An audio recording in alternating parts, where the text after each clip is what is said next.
자정의 인형극 유리 구두와 붉은 실. 제1장 달빛 아래의 정적. 도시 에테르는 안개에 잠겨 있었다. 한때 낭만적인 여행객들의 성지로 불리던 이곳은 최근 한 달 사이 연쇄적으로 발생한 기괴한 살인 사건으로 인해 공포의 도가니로 변해 있었다. 거리에는 가로등 대신 서늘한 달빛만이 내려앉았고 사람들은 해가 지기 무서워 문을 걸어 잠갔다. 사건의 현장은 도시 외곽의 폐쇄된 시계탑 광장.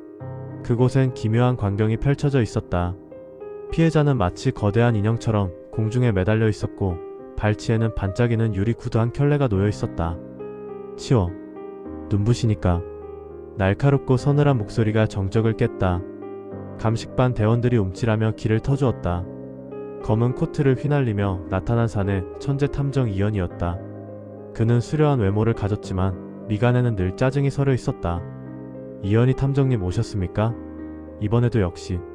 조용히 해 강 형사. 입에서 나오는 이산화탄소가 내 추리 회로를 방해하고 있어. 현이는 장갑을 끼며 시신 앞으로 다가갔다. 그는 시신의 옷매무새 하나, 바닥에 떨어진 먼지 한 톨까지 놓치지 않았다. 그의 눈은 마치 스캐너처럼 현장을 읽어 내려갔다. 이건 살인이 아니야. 예술병에 걸린 사이코패스의 자위질이지. 현이가 차갑게 내뱉었다. 그때 폴리스라인 너머로 작은 울음소리가 들려왔다. 현이의 고개가 그쪽으로 돌아갔다. 길을 잃은 듯한 대여섯 살 정도의 여자아이가 겁에 질려 떨고 있었다.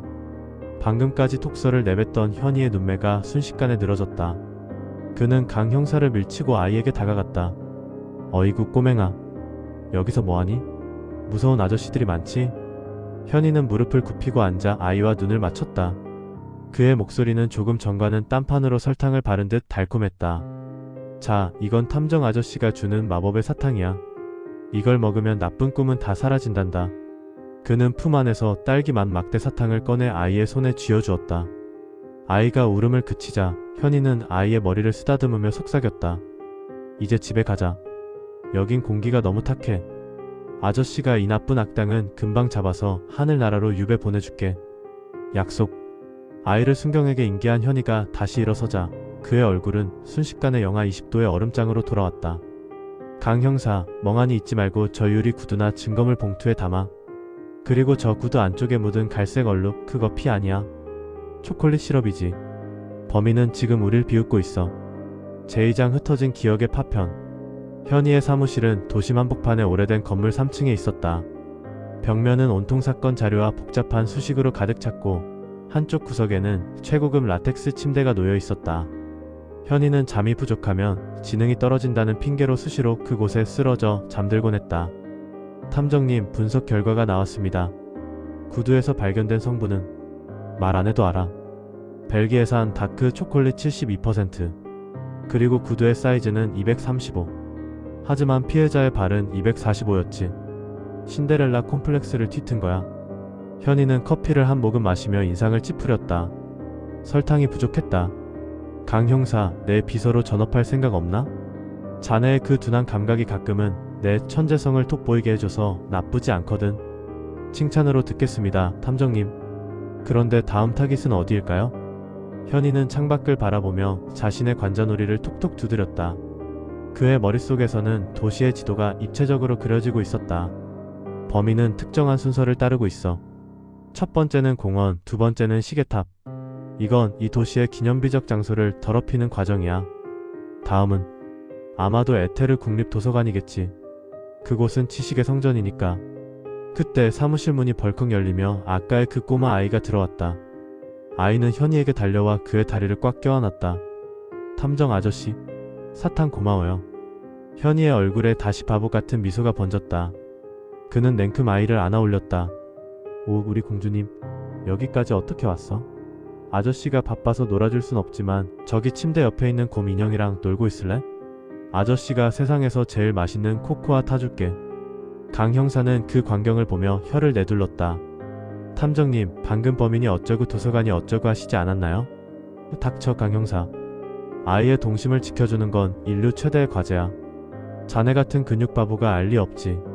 현이는 아이에게 코코아를 타주며 다정하게 속삭였다. 잊지마, 예쁘나. 나쁜 기억은 지우고 좋은 것만 담는 거야. 알았지? 제3장 도서관의 함정. 자정이 가까워진 시간, 현이는 혼자 도서관으로 향했다. 그는 범인이 자신을 기다리고 있음을 직감했다. 도서관 중앙홀은 서늘한 냉기로 가득했다. 나와라. 숨바꼭질은 아이들하고만 하기로 했거든. 어둠 속에서 누군가 박수를 치며 나타났다. 그는 검은 가면을 쓴 남자였다. 역시 이현이. 내 트릭을 금방 풀 줄 알았지. 하지만 이번엔 어떨까? 범인이 스위치를 누르자 천장에서 거대한 책장들이 무너져 내리기 시작했다. 현이는 민첩하게 몸을 날려 피했다. 하지만 범인의 목표는 현이가 아니었다. 도서관 2층 난간에 매달린 또 다른 인질이었다. 선택해. 나를 잡을 것인가, 저 인질을 구할 것인가? 현이는 코웃음을 쳤다. 너 같은 삼류 악당들이 꼭 그런 진부한 질문을 하더군. 난 천재야. 둘 다 선택하는 법을 알지. 현이는 주머니에서 작은 기계장치를 꺼내 인질이 매달린 줄을 향해 던졌다. 소형 레이저 커터가 줄을 끊음과 동시에 현이는 바닥에 놓여있던 대형 카펫을 발로 차 인질이 안전하게 떨어지게 만들었다. 동시에 그는 범인의 다리를 향해 구두를 벗어 던졌다. 명품 수제화가 범인의 정강이를 정확히 타격했다. 악!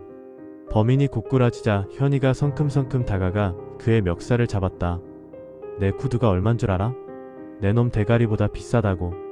감히 내 신발을 흉기로 쓰게 만들다니 용서할 수 없다. 현이는 평소에 까칠한 목소리로 범인을 몰아붙였다. 하지만 범인의 주머니에서 떨어진 인형 하나를 본 순간 그의 눈빛이 흔들렸다. 그것은 아까 그 아이가 잃어버렸던 인형이었다. 너, 그 아이를 건드린 건 아니겠지? 현이의 목소리가 낮게 깔렸다. 진정한 분노가 느껴지는 목소리였다. 범인이 벌벌 떨며 고개를 저었다. 아니야. 그냥 겁만 주려고. 아이들의 눈물을 자아내는 놈들은 지옥에 가도 자리가 없어. 내가 특별히 지옥행 급행 열차 티켓을 끊어주지. 현이는 범인을 경찰에 넘기며 거치게 머리를 쓸어 넘겼다. 제사장 다시 시작되는 아침. 사건은 해결되었다. 도시는 다시 평온을 찾았고 사람들은 더 이상 밤을 두려워하지 않게 되었다. 현이는 사무실 소파에 길게 누워 있었다. 그의 발에는 한쪽 구두가 없었다. 탐정님, 또 구두 한 짝 잃어버리셨네요. 그거 한 켤레에 수백만 원 한다면서요? 강 형사가 키득거리며 들어왔다.